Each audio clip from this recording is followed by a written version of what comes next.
So today I'm going to talk about berry pruning, and I'm going to go through the major groups of berries that most people have in their gardens. And if by the time I'm done I haven't talked about a particular berry that you have, that you were hoping I was going to talk about, or that you were just curious about, or you're interested in, I can either try and cover it briefly or just talk to you one-on-one after the class. So I'm going to talk about grapes, caneberries, and I'll lump caneberries together with blackberries and raspberries, brambles sometimes they're called, and blueberries. So those are the three major groups, and there are handouts for all three of them over here, and then a nice handout from OSU Extension that also does a good job of just really succinctly summarizing everything, but then also references you to publications online where you can get more information. So, are there any questions before I start that you have, that maybe you don't have very much time and so you just want to ask? No? Okay. The other thing I handed out, I forgot to mention, hopefully everybody got one, but if not, is a 10% off coupon for pruners or loppers. And I am going to talk about two types of pruners that I like, that I use for different reasons. Okay? All right. So I'm going to talk about the one that I think that takes the most time, just to get it out of the way, and that is grapes. And so this information can be applied to both wine grapes and table grapes. So the pruning isn't going to really be that much different between the two.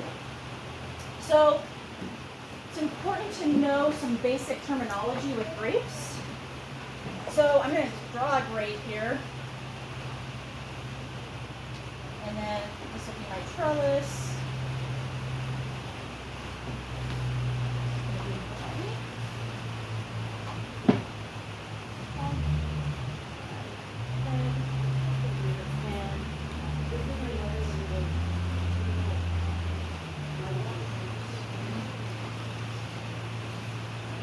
So just to orient you, you're going to have a trunk. That's going to be the main part of the plant.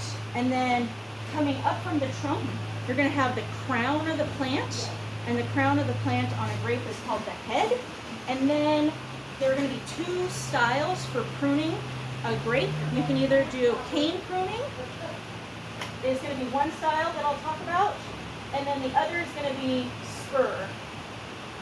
So here are my canes, and then these are my shoots. So this is the time of year you want to be pruning your grape. Probably January to February is going to be the best time to prune your grape. What happens is if you prune after the end of February, is it's warm enough that the phloem is moving again, and so when you do go in and prune it, you get quite a bit of bleeding, and it can be a little alarming at first because it is pretty prolific with a grape. Even if you do prune them when they're fully dormant, but then you get a warm day a few days after you prune them, you can, and the phloem, the sugars are moving up from the root system, you can still actually get quite a bit of that bleeding. It's not a problem, it doesn't mean anything's wrong, but to ensure that you have less of that, it is good to prune them when they are, like I said, fully dormant. So that's generally January, February, and if you look at the vineyards in the valley, in the mid-valley, that is when they're doing a lot of the pruning, is typically middle of January through February. So two types of pruning, cane and spur. So I'll talk about cane pruning first. So again, these are my canes, and then these are my shoots. In both types of pruning, both cane and spur, you prune off 90% of the grape. So that's a mistake a lot of people make when they plant grapes, is they're afraid to prune them, and then they grow so vigorously, it is a vine, and then they tend to kind of get massive and a little out of control. The way to prevent that from happening and to ensure that you actually get a reliable crop of grapes every year is to prune them fairly drastically. And by fairly drastically, 90%. So with cane pruning, what you're going to do is you're going to have your trunk, and then you're going to have canes that go out to the side. And ideally, your training it along some kind of support, like a trellis. And then coming off of your canes, you have your shoots. It's on your shoots where your fruit is actually produced. So typically, you're going to have a fruiting zone about right in here. Okay? So that's your fruiting zone. So this time of the year, what you're going to do is you're going to, and ideally, probably have a couple of canes right there. You're going to locate 2 nice upright shoots, and you're going to select for those to become next year's canes. Okay? So what you're going to do, and you always want them to be as close to the inside of this head area as possible. So if this were me, and let's say I have another shoot right there, I'm going to select 1, 2, 3, and 4 shoots. And then what I'm going to do is on the outside of 1 and 4, I'm going to come in, and make a pruning cut. And then what happens is all of this goes away.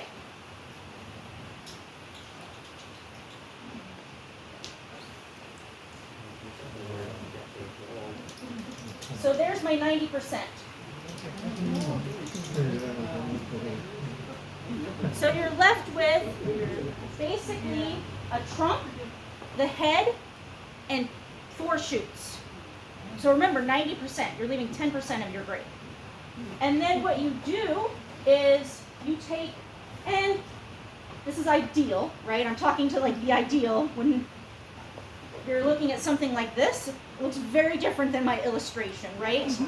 But what you're going to do is you're going to take cane 4 and cane 1, and you're going to lay them down.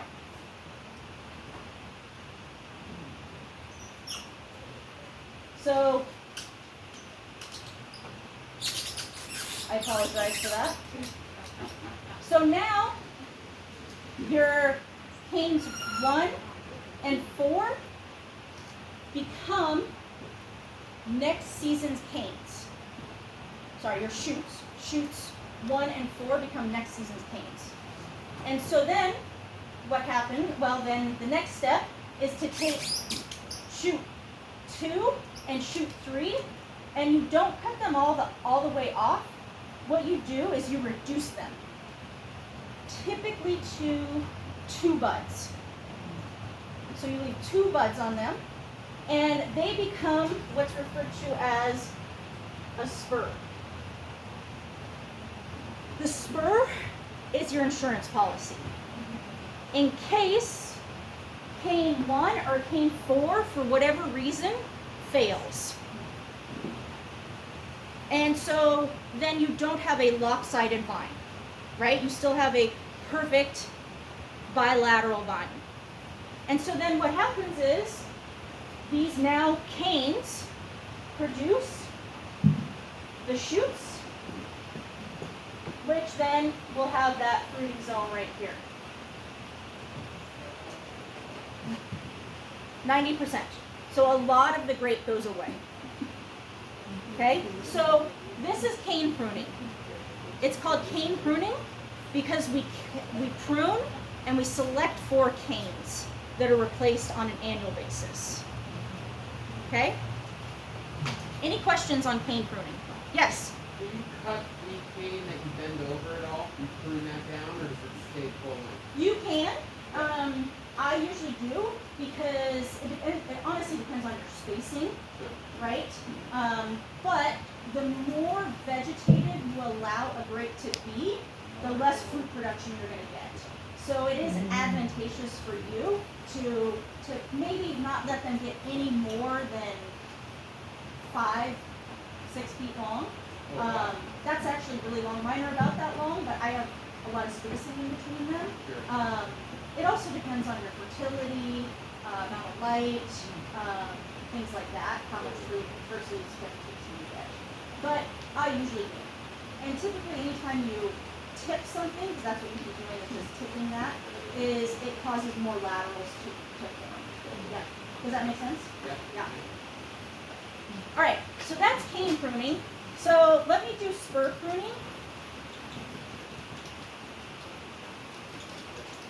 And what I would say is most, I don't know, it's not as much as it used to be, but a lot of the vineyards here train, this is called vertical shoot positioning. And so they train that way and then prune to cane pruning. Some vineyards do spur pruning. It depends actually on the type of grape you have, whether you do cane and spur or spur pruning, and the vigor of your site or the vigor of your garden. So what kind of soil are you working with? How many nutrients do you have? Generally speaking, grapes do fairly well here in the valley, so our soils are pretty conducive to healthy, vigorous growth. So spur pruning then is a little bit different. So you still, they say, are removing 90% of your grape, because what happens with spur pruning, you still have a trunk, you still have a head, but instead of canes, now you have what are referred to as cordons. And just like the trunk and the head, cordons are permanent. So canes are not permanent. They're replaced on an annual basis. Cordons are permanent, like I said, like the head and the trunk. So what you develop then on your cordons, you still have shoots that come up every year.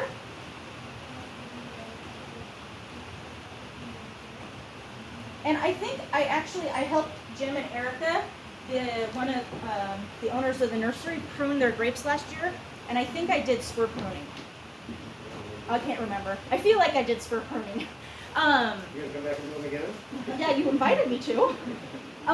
So what you develop on a spur prune vine are spurs. The spurs are also permanent. So these are my canes, my shoots that come up on an annual basis during the growing season. And then what you do, just like, remember cane 2 and cane 3, you come in and you prune all of your shoots, but you leave a spur that has 1 to 2 buds on it. So now all of this goes away.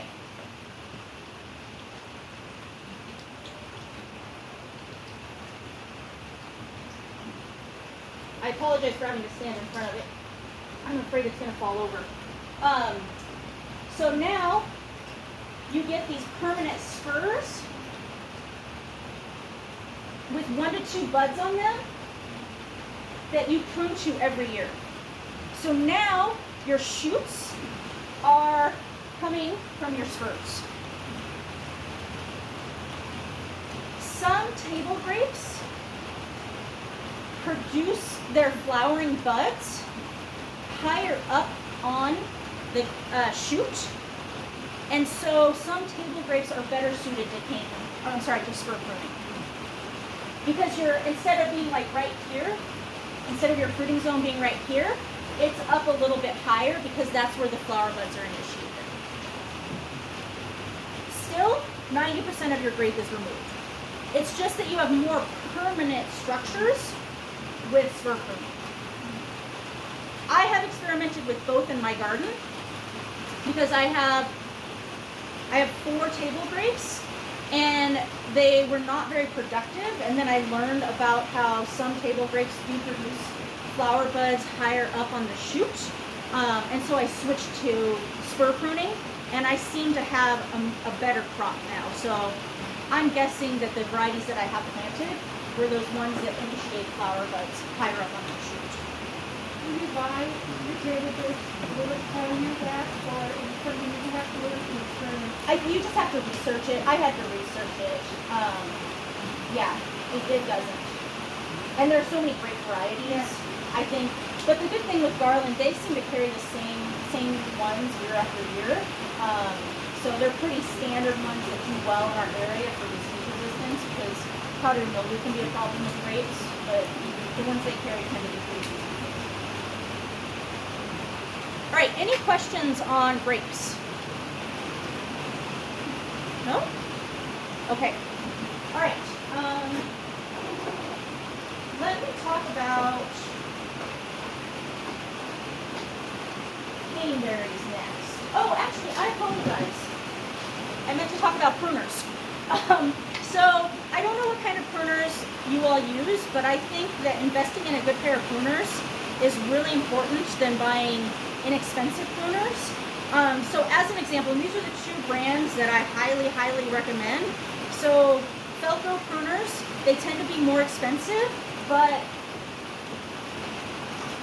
these are mine. So I got this pair of Falco Pruners when I was 15, and I still have them. So they're very durable, they're made to last, they have replaceable parts. And then when I started working here in college, I got this pair of ARS. So these are, Falco is Swiss, ARS is Japanese, and so I've had these since I was 19. And they're both really nice. The thing that I like about the ARS pruners a little bit more is they fit my hand better, and they're not as heavy as the Falcos. So I tend to use ARS for small, pruning small things, and then the Falcos for pruning kind of heavier duty things. But you're only 21. That's right. That's right. So, you know, don't go off of what I said. Okay, so raspberries then, or caneberries. I'm going to attempt to erase this really quick here.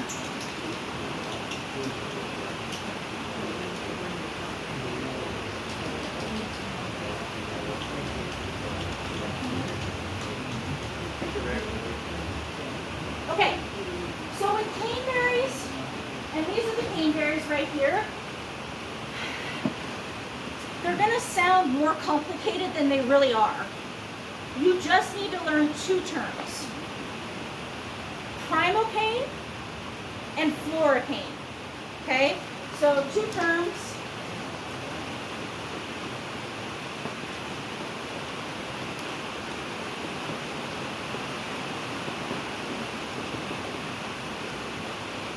And I say them in that order because that's the order in which they develop.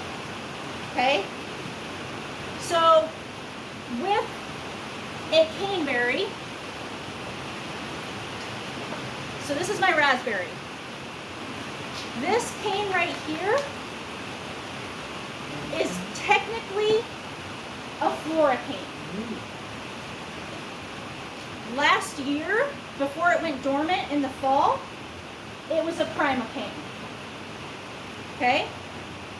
Caneberries, most caneberries, produce fruit on the primocane. Thank you, Jim. I'm sorry, on the floricane. So think floral, floricane, flowers, fruit. So the first year a cane emerges from the ground, from the root system, which is where canes emerge from. They emerge from the root system. That 1-year-old cane is called a primocane. Okay? It grows vegetatively for the first year. It goes dormant in the fall.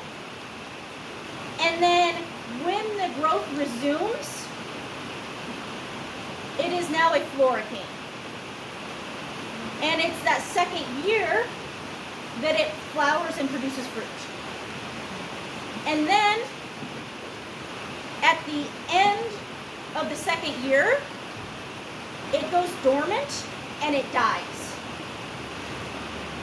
So canes live for 2 years on raspberries and most blackberries. There's some exceptions, and I'm going to go over those. So what you do then is, and people do it at different times. I generally like to do it during the dormant season because when that floricane goes dormant in the fall, it's not dead and it moves energy down into the root system. And that energy can be used for next year's growth and development, whether it's producing new primocanes or it's supporting the flowers and the fruit. So I like to prune them off or prune them out in the winter. The color does change. So oftentimes primocanes are very green when they first emerge, and then they're this nice kind of light tannish brown color, and then once they die, they're kind of a grayish brown. I'm thinking maybe there's some in there, but they're not. So you can tell visually by the color. The other thing is that when you pick a raspberry, the inside of the raspberry stays behind, that little white part, right? Your raspberry is hollow. And so oftentimes you have the leftover flowering parts or the leftover fruiting parts. And if you see that and you know you have a summer-bearing raspberry, you know that it was a floricane, you can prune it out. And so by pruning it out, all I mean is pruning it down to the ground. Okay? That's all you do, is prune it down to the ground. There is a second type of raspberry called a fall-bearing raspberry. Sometimes, and I think that it is how they're listed here. Yeah, they're listed as everbearing. Okay? They're not truly everbearing. But the reason, I think, I've never read this anywhere, but I think the reason they've gotten that kind of classification as everbearing is because it appears as if you get two crops. Because an everbearing, or more appropriately fall-bearing crop, it will produce fruit on the primocane the first year in the fall. And what it does is it produces fruit at the very tip of that primocane. And so, in theory, you have at all times a combination of primocanes and floricanes. And so, in the spring, in June, you get a crop of raspberries on your floricane, and then all of a sudden, again in the fall, you have another crop. But the key is that they're on two different types of canes. So, as far as pruning out old floricanes, exact same. Don't treat them any differently. That floricane is going to die after it produces fruit that second year. However, with your primocanes that are producing fruit in the fall, it is advantageous to tip them after they produce fruit, like in the winter, because the branches that go out from the side are referred to the laterals. The laterals are what will produce fruit on the floricane the next year. And so anytime we prune something from the top, we remove a hormone that reduces the amount of laterals that will develop from buds, and it allows more laterals to develop. It's why when we top a tree, we get all kinds of crazy growth. Because there's a hormone in the top of that plant that controls these lateral buds and makes them stay dormant. So you can get greater lateral growth by tipping the top of your primocane that produce fruit. And then you get a heavier spring crop the next year on your floricane. Yes? When do you cut the floricane? The floricane or the primocane? Floricane. The floricane, I would be pruning them out right now. Oh, so you get also the Yep, yep. You just wait until they're dead. That's a good question. So the question is, when you have a fall bearing, how do you tell? Very good question. When you have a fall-bearing plant, how do you tell the difference when you go to prune out floricanes between a primocane that produced fruit and a floricane that produced fruit? The primocane is only going to produce fruit at the tip. And then the floricane would have branched and it would have produced fruit on laterals. So you'd be looking for those lateral branches that have some remnants of the fruit. Yep. And again, they do change color. And so after you do it a few times, you can see, oh, that's a dull kind of grayish brown. I wonder if it's dead. And you can just snap it and it's usually dead. But yeah, there's a definite transition in color. Yes? When you tip or prune your primocane, how far down do you cut? Just below where it fruited. Just below where it, yep, it's just the tip. It's not very much. It's not like they're prolific fruiters. I'm tangled on my shawl there. Does anybody in here have black raspberry, or black raspberries? Yeah, so this is an option. I actually really like black raspberries quite a bit. They're a little different.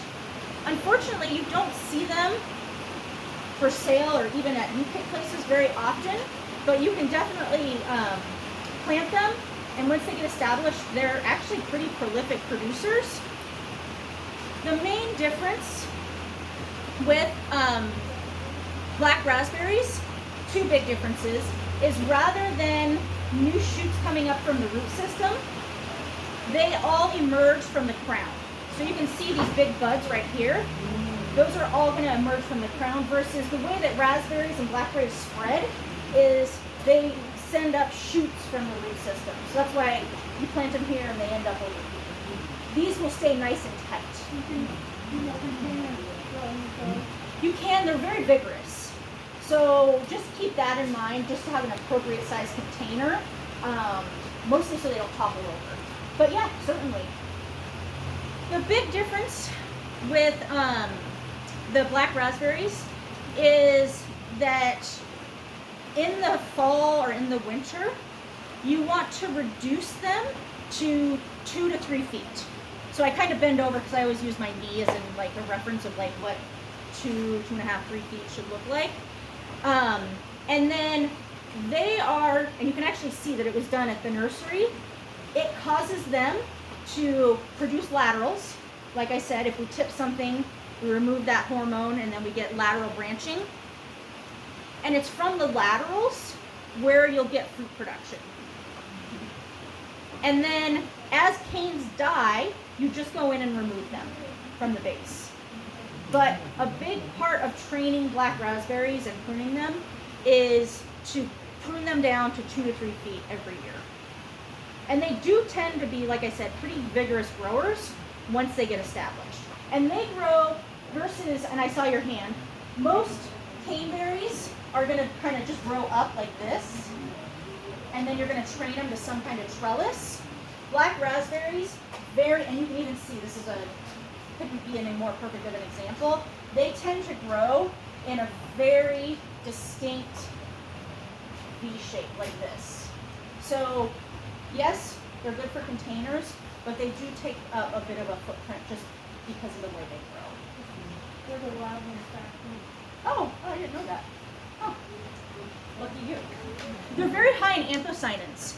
So I think some people don't like them because the seeds do tend to be a little bit bigger than a traditional raspberry, more like a blackberry seed. But they're, like I said, very high in anthocyanins. But is the flavor the same as a red raspberry? No, it's milder, I would say. Yeah.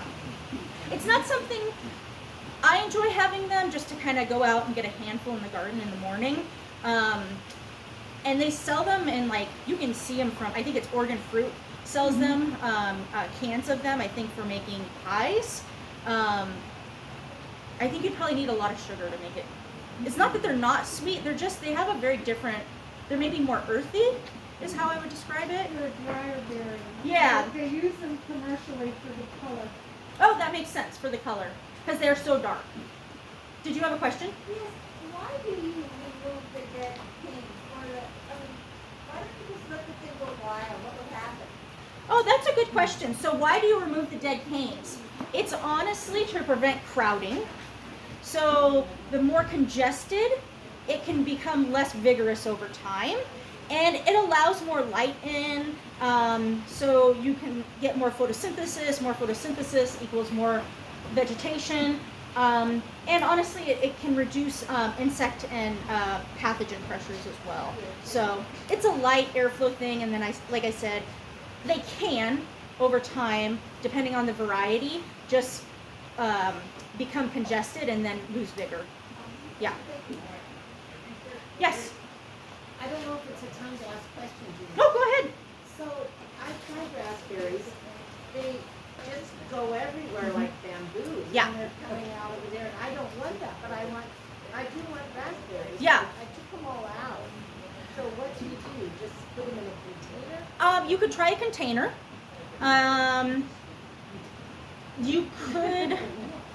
You could try raised beds. So I'm guessing that you have probably nice, loose, friable soil, and so it allows them to kind of just spread and go wherever they want. I thought I had clay at the time, but maybe I fixed it. They like really loose soils. That tends to be the challenge in the valley, is that they're pretty prone to root rot. And so it's important that you look for root rot resistant varieties or ones that are less susceptible to that. But I mean, the container would probably be the. But you can't like stop them on the sides or anything.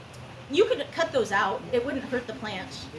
You could either dig them out, Yeah. and just go in, because it's just going to be a root system like this. Yeah.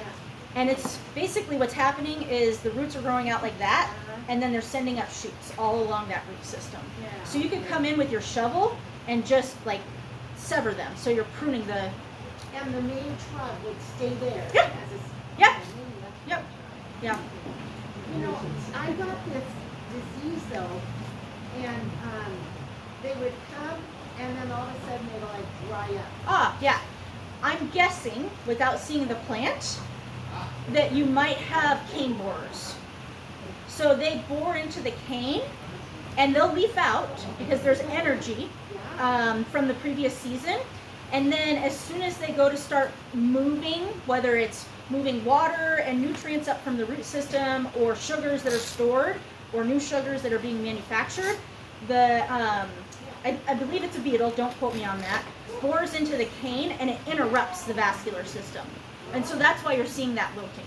You have to dig them up, which is what I did. It's common in the valley. So the best thing is when you see canes that are doing that, is to prune out those canes and discard them. Just either put it in your yard debris bin, or if you have a burn pile, or if you just put it in the trash. But the goal is to reduce the amount of inoculum, being the insect, from the environment, so then you reduce the number of times it's being reinfected. My friend that gave me those canes said they had nematodes. So I looked at what that was. Then I took Could them be. all out. And then the 4-H extension guy said, oh no, we don't have those. And Yeah. I thought, oh brother. Yeah, I'm not the expert on nematodes or raspberries, but I've not heard of nematodes being an issue. What you're describing really does sound like cane borer. Again, they can leaf out, but then as soon as they need to transport things, it's been interrupted. It's like putting a rubber band on in your hand. It usually leaf out getting berries. It has berries. And Yeah. all of a sudden, from one day to the next, the berries start drying. And That's what it sounds like to me. All right. Any other questions before I move on to blueberries? I'm trying to go quickly. Normally I'll talk forever on berries. So I'm trying to learn from my mistakes in the past. All right. So blueberries then. So blueberries are interesting. So both things that we've talked about so far, caneberries and the grapes, you remove a large amount of the plant annually. With blueberries, the nice thing is they require very little pruning. The general recommendation is to not prune for the first 3 years. to just allow them to get established. And if you're gonna prune anything, if you just have to prune something just because you feel like you need to be pruning it, because you're pruning everything else, then prune out things that are, like, here's a great example, right? This is clearly dead, diseased, dying, damaged. So prune that stuff out. The other thing that you can prune out is anything, and this is a plant that's for sale, so I want to prune it very little. This is a good example. This is a really good example. Is to prune out anything under a pencil's width. So this little twiggy stuff, this is never going to do anything. I mean, I should take that back. It will photosynthesize a small amount and contribute to the overall sugars produced, but probably not, it's not so significant that it's going to make a huge impact if you prune it out. So generally speaking, dead, diseased, and dying can be pruned out anytime, and then stuff underneath or under a pencil's width can be pruned out. Okay?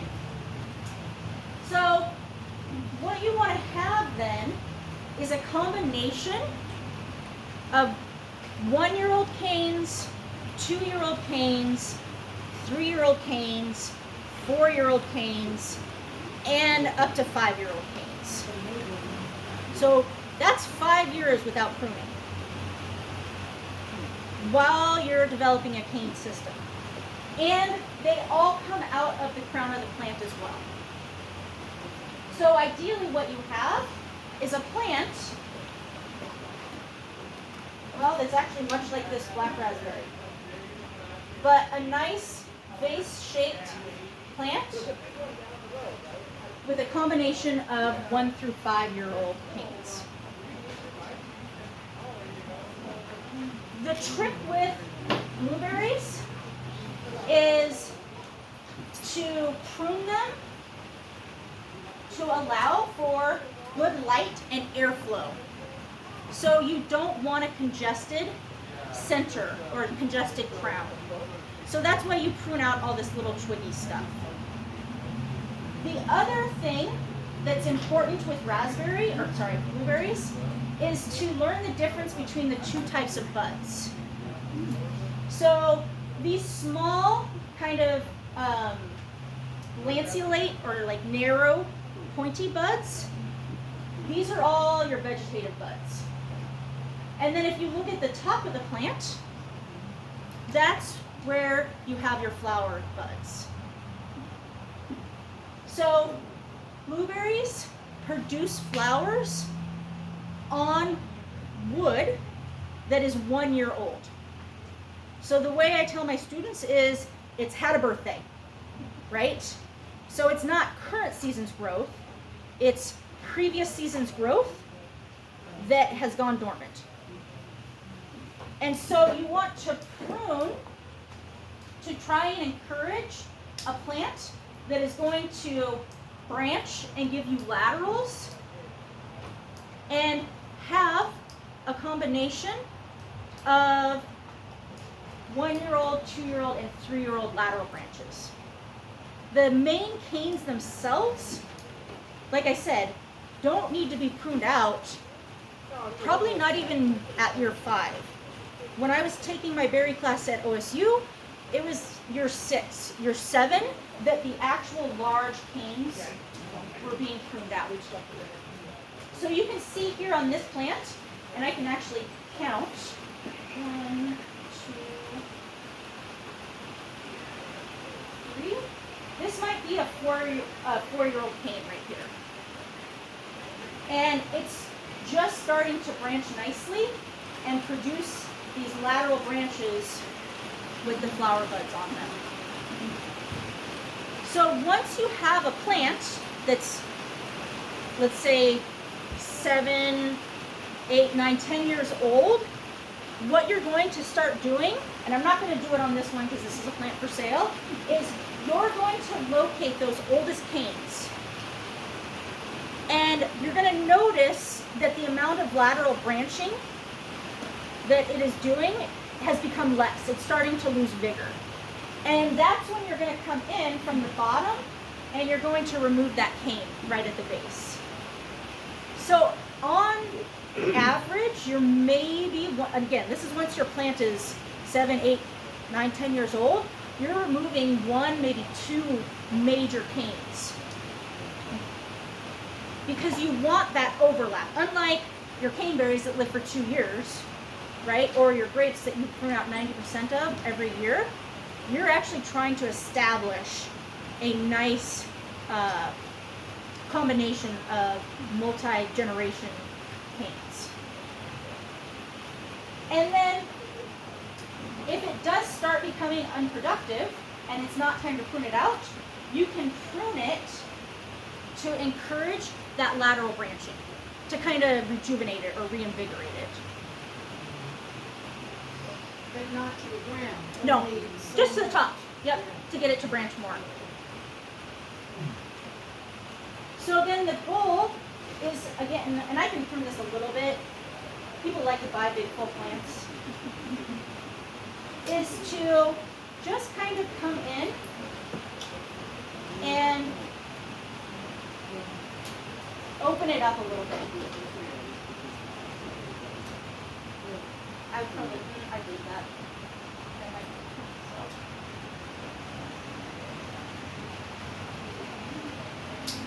So notice that I'm pruning, or I'm trying to select for things that are crossing over one another so that I can open this up. And if it were me, I would probably prune one of these 2 out. Again, it's a pretty nice plant for sale, so I don't want to do that. But they're so close to each other that that's going to reduce the amount of light, that's going to reduce the amount of airflow, but also what's going to happen, and it doesn't probably seem too significant today, but in the winter, these canes, when they're this close to each other, when it's windy out, and like the weather we just had last week, when it was in the 20s in the evening at night, they're gonna, and it's windy out, they're gonna rub together, and they're gonna knock against each other and actually just cause damage to the cane. So there is some benefit to not having them be right on top of each other. So if this were me and I was planting it after I bought it, I would choose one of these to keep, and I would probably take the one out that has the tag. No, maybe I'd take that out. I don't know. I would have to think about it. Any questions on blueberries? I have a question. Yeah. I have Viking berries. Viking berries? Uh-huh. What are Viking berries? They're Arona berries. Oh, Aronia. Yeah. I bought them and I got them they're about 8 inches tall. Yeah. And so they're about 3 feet now. This is their 3rd year. Okay. I have never done anything with them, and I'm kind of gathering by what you're saying I should maybe wait to do anything with them. We on campus, we have a really nice Aronia, and if I were to prune it, if I were you, I would probably treat it very much like the blueberry. Okay. They seem to, I'm trying to remember, I think they bear fruit terminally, but I don't remember. Okay. But I would treat it just like the blueberry. Okay. Or that's where I would start anyway, is Okay. treating it like a blueberry. Okay. Yeah. Cool. Thank you. Yeah. Any other questions? Yes. I saw a odd thing. It wasn't a blueberry, but it must have a new variety of a honeysuckle or something. What is that? It's the oh Grace, you might have to help me. A honeyberry. The honeyberry. Yeah. They call it like the yeah, it's not a blueberry, but it gets that common name, blueberry. They call it the Russian blueberry. They call it the Russian blueberry. I have never pruned a honeyberry before. I might have to defer to maybe someone else on that one. Okay. Yeah, but you're right. It's a woody type of honeysuckle. It's a Lonicera. But is it an edible blueberry? It is only a blueberry in the sense that it's blue. But yes, it is. And they're more like shaped like Kalamata olives, but smaller. So they're oblong, and they have that same dusty blue color. And Sharon, a woman who works here, had them in her garden one year, and they're They're not amazing. They're a little mealy, but I think they're also really high in, I'm gonna guess probably anthocyanins. I think they're quite nutritious. Any other questions that I didn't cover?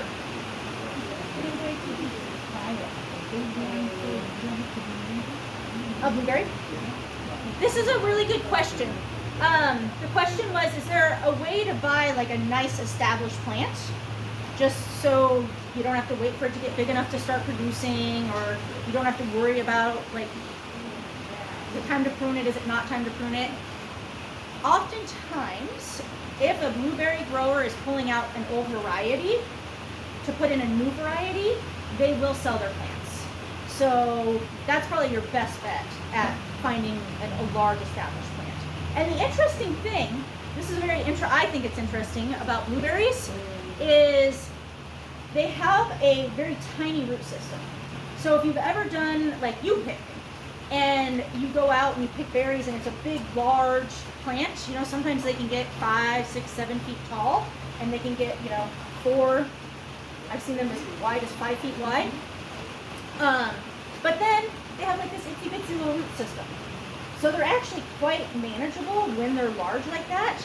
The reason they have such a small root system, and this is also why I personally think blueberries are so finicky to grow, is that they lack root hairs. So root hairs are what allow a root system to go out into the soil and get nutrients, water, form associations with different fungi, but blueberries lack them. And so they have a reduced root system. It's why they are really intolerant of drying out, and why they're also really sensitive to extremes in temperature. So heat and cold, the roots tend to be pretty sensitive to that. That's why we mulch them heavily with an acidic compost or with sawdust. But just a side note, that's... Oh, and they can suffer mold damage, probably because they're such a small root system. Yeah, yeah. A lot of times, listservs, Facebook Marketplace, stuff like that. Yes? There's so many varieties. Yes. But aren't you supposed to plant at least 2 varieties in your batch? Yes. Or is it more than 2? No, you need to have at least 2, so they get cross-pollination. And you will get some fruit if you just plant 1, but you're going to get more fruit and bigger fruit if you plant 2 for cross-pollination. The key is to make sure that their bloom times overlap. Because they do bloom, if you've ever, like if you bought blueberries here, you've noticed there's... They all bloom at different times. Yep. I just planted it, I didn't know what I was doing. Yep, yep. But it's old. But Because the... I have things that fit. Oh yeah. See, those are those old canes. Yep. So I've been cutting those off the last couple It's of good. That's good. That's what you should do. But yeah, they have bloom times, so there's early, mid, late, very late. And so typically if you're, the 2 seasons of budding one another, adjacent to one another, or the same seasons, you're going to get that cross-pollination. You wouldn't want to do like a very early and a very late, because the likelihood that they overlap enough for that pollen to be viable and be transferred is probably not going to be that great. We have 5